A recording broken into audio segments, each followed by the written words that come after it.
यहाँ पर थोड़ी सी मेरी हालत ख़राब हो गई है क्योंकि हर जगह से मेरा कोट फट चुका है पेड़ में चढ़ चढ़ के, और इसके उड़ चुके हैं भाई चिथड़े।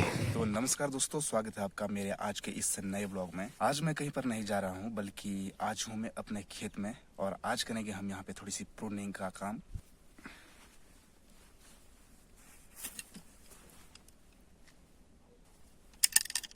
जनवरी का महीना है और कड़ाके की ठंड भी है, और ऐसे में जो सबसे ज़रूरी काम होता है हमारे यहाँ पर, वो होता है सेब के पेड़ों में प्रूनिंग करना।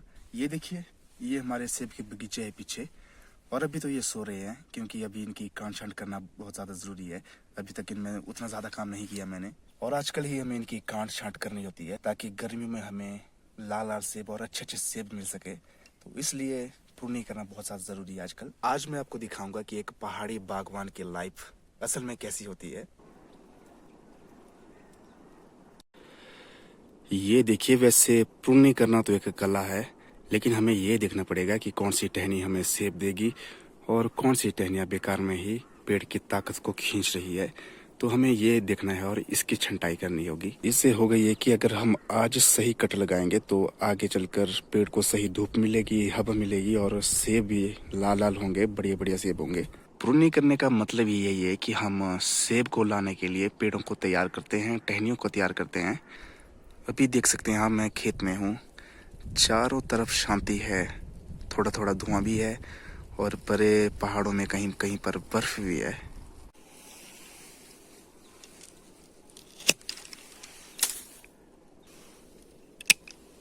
और ये देखिए, अभी मैं पेड़ में चढ़ चुका हूँ और प्रूनिंग करने की कोशिश कर रहा हूँ मैं।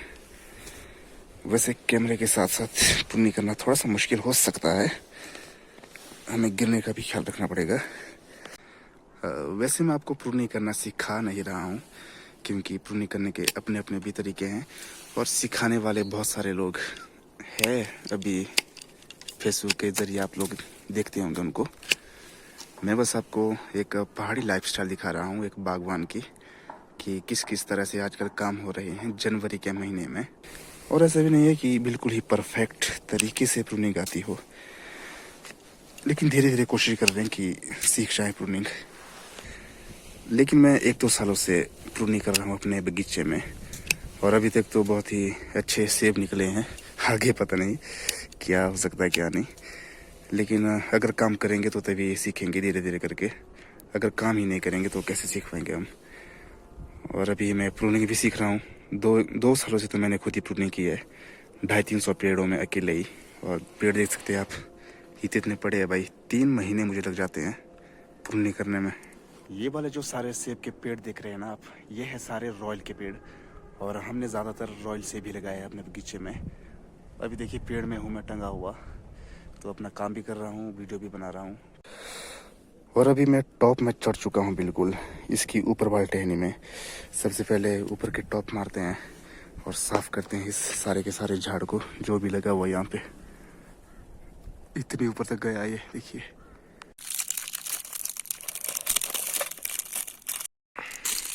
एक यार वो भी निकाल दूं। काम का सिलसिला तो अभी भी बाकी है, और अभी हमारा वक्त हुआ है चाय पानी पीने का और लंच करने का। चाय बिस्किट खाते हैं, लंच करते हैं, उसके बाद करेंगे अपने काम को फिर से स्टार्ट। अच्छा बच्चे बनाओ। काड़ो भाई पूरा का पूरा एंजॉय ले रहा है यहाँ पे। ये है हमारा खेत, ये है बिस्किट, ये है हमारी चाय। और थोड़ी सी कड़ाके की ठंड। कड़ाके की ठंड तो है ही, और परिस्थिति तो देखो, बादल बादल छाए अभी। फिर 2 बिस्किट खा एक साथ में हो ये। मैं 2 बिस्किट ना एक साथ में खा सकती हूँ, मैं 3 भी खा सकती हूँ, 4 भी खा सकती हूँ। मैं तो भाई एक टाइम में एक ही खा सकता हूँ, क्योंकि मुंह है मेरा।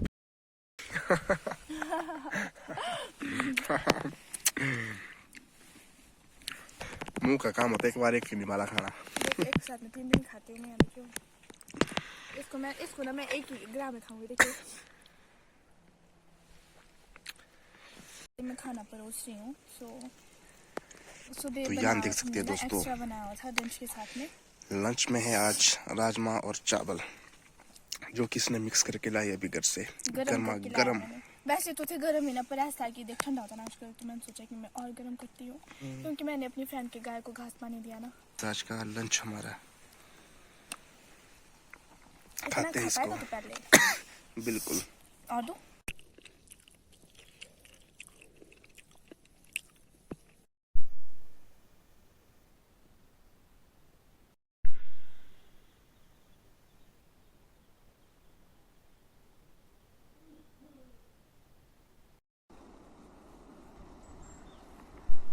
और ये देखो आप एक बार, बर्फ़ आने के बाद नज़ारे कितने ज़्यादा बदल चुके हैं।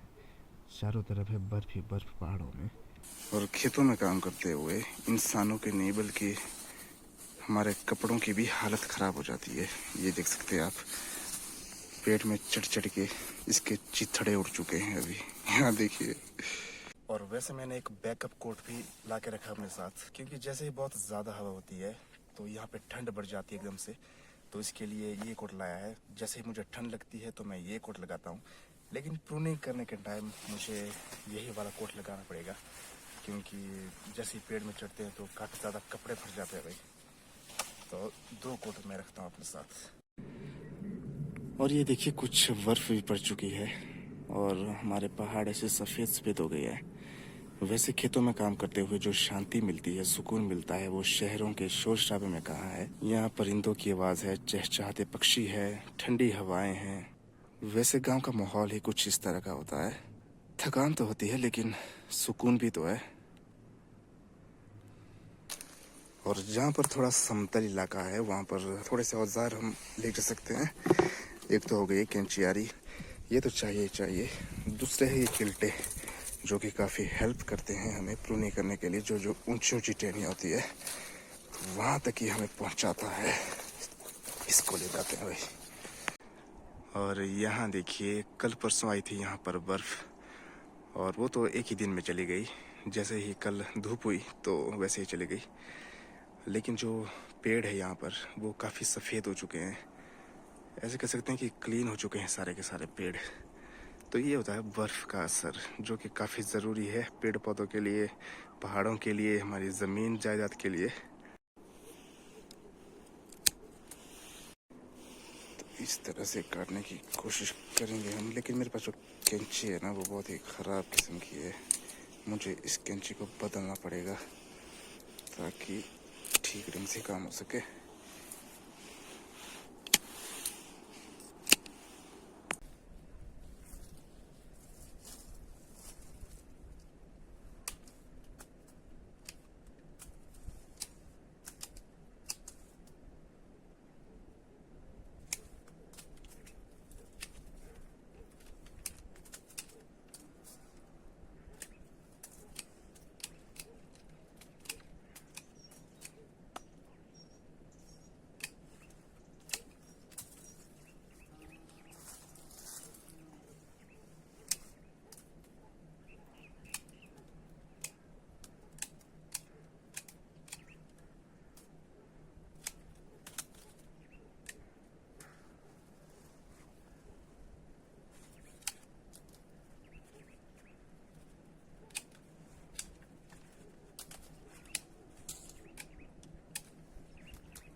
तो ये देखिए, थोड़ी देर पहले हल्की हल्की धूप थी और अभी हवा चलने स्टार्ट हो गई है। तो आजकल के मौसम का हम कुछ कह नहीं सकते कब खराब हो जाए।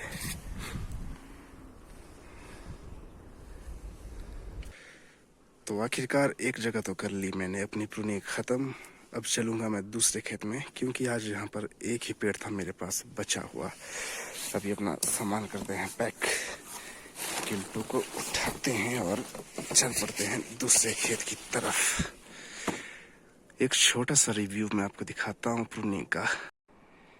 ये है बड़ा वाला पेड़ और इसमें कुछ इस तरह से प्रूनिंग हुई इस बार।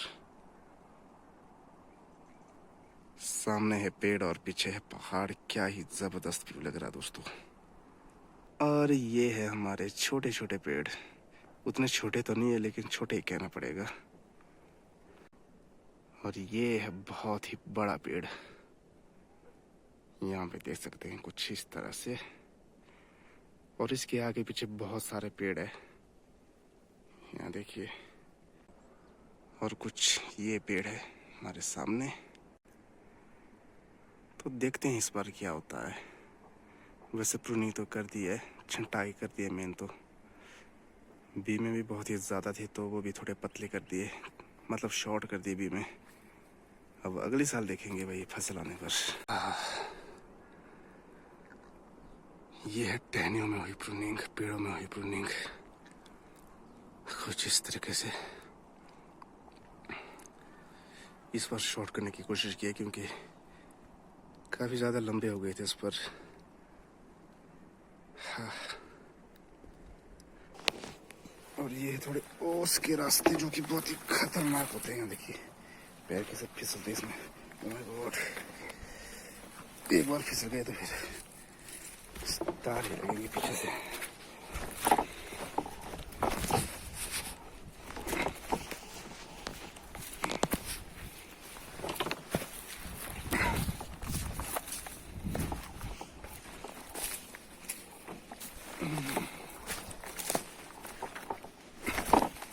तो अभी फिलहाल पहुंच चुका हूं मैं अपने दूसरे वाले खेत में, और यहाँ पर तो काफ़ी ज़्यादा टाइम लगेगा वैसे।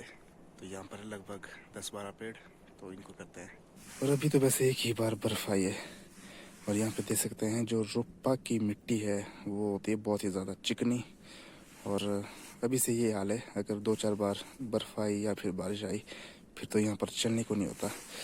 बहुत ही ज़्यादा कीचड़ कीचड़ यहाँ पर जाता है। इसलिए इस वाले एरिया में जितनी जल्दी हो सके प्रूनिंग करने की कोशिश करता हूँ मैं। और अलग अलग अल्टीट्यूड पे अलग अलग प्रभाव रहता है। कहीं पर सेब थोड़ी जल्दी तैयार होता है, कहीं पर थोड़ा सा लेट तैयार होता है।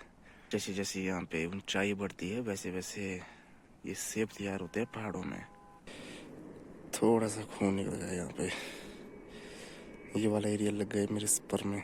स्पर बहुत ही तिखे तिखे होते हैं आजकल, तो इस खून को रोकूंगा मैं यार पहले।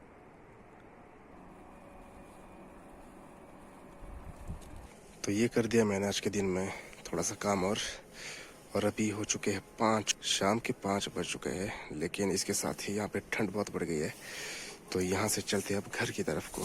तो अगर ज़्यादा ही ठंड हो गई तो हम आग भी जला लेते हैं भाई, है ना। ऐसा कुछ नहीं है कि हम ठंड में ही ठिठुरते रहते हैं। जब मन की आग जला ली, आग सेक ली। और आप ये भी देख सकते हैं कि प्रूनिंग करने के बाद शाम को हाथों की हालत कुछ ऐसी होती है, क्योंकि मैं तो ग्लव्स नहीं लगाता हूँ। वैसे ग्लव्स लगाने चाहिए, लेकिन मुझे फिर ग्रिप नहीं बनती हाथों में। तो अभी सीखते हैं भाई आग थोड़ी थोड़ी।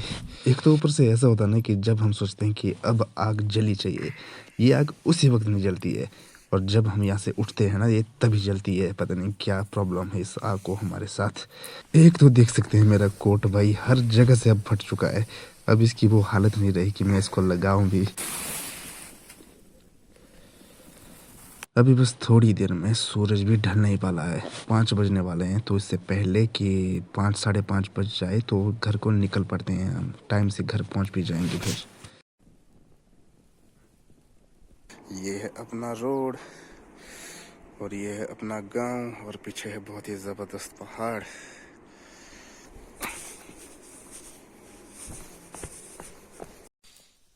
तो यहाँ पे देख सकते हैं आप, आज मैंने यहाँ पर लाई एक बिल्कुल ही नई डिश आप सभी के सामने, और इसको कहते हैं फेम्बड़ा।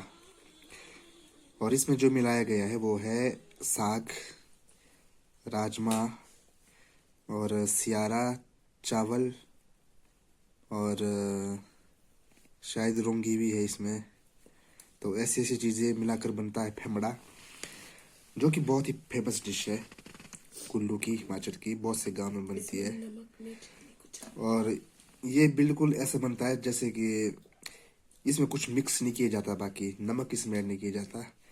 नमक फिर ये होता है अलग से, और इस नमक के साथ खाया जाता है ये फेम्बड़ा। जो पुराने पुराने लोग हैं ना, मतलब बुजुर्ग वगैरह, वो बड़े ही चाव से खाते हैं इसको। मैं तो उतना ज़्यादा खा नहीं पाता, लेकिन ट्राई करते हैं आज खाने की। बहुत बार छोड़ा मैंने इसको, लेकिन ये पता नहीं क्या सिस्टम है कि इसमें नमक नहीं डालते पहले। तो खा कर देखते हैं ज़रा जो।